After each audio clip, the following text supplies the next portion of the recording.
હાલો મિત્રો, જય માતાજી, જય શ્રી કૃષ્ણ। આજ તો આપણે ગણેશ ચોથ છે, તો ગણપતિ બાપા માટે મસ્ત મજાના લાડવા બનાવવાના છે।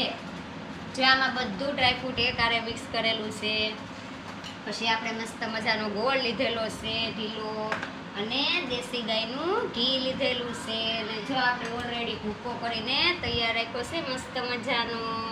તો ચાલો આપણે પહેલા ગેસ ઓન કરીશું। પછી મૂકશું તવી ને એમાં મસ્ત મજાનું ગાયનું ઘી નાખીશું। કોને કોને લાગે મને જરા કોમેન્ટમાં જણાવજો।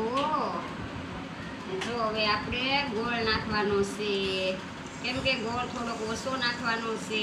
અમારા ઘરમાં બહુ ગળા લાડવા કોઈ ખાતું નથી, એટલા માટે છે ને આપણે મસ્ત ઓછો ગોળ નાખવાનો છે।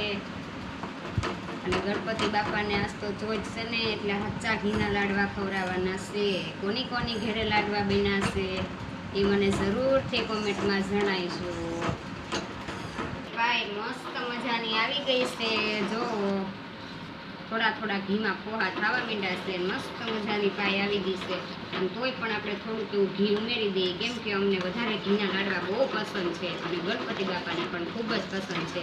જો આપણે ધીમો એકદમ સ્લો ગેસ રાખ્યો તો, અને એમાં મસ્ત મજાની જો પાય આવી ગઈ છે।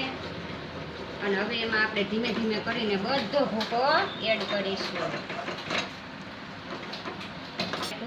ઉમેરી દઈશું।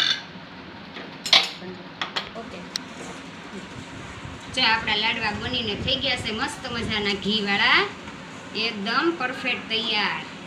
તો આપણે હવે ગેસને બંધ કરીશું। એ જો ભાઈ આમાં જેમાં ભાગમાં હશે એ પૈસા નીકળશે, આપણે તો પૈસા નાખીએ છીએ લાડવામાં।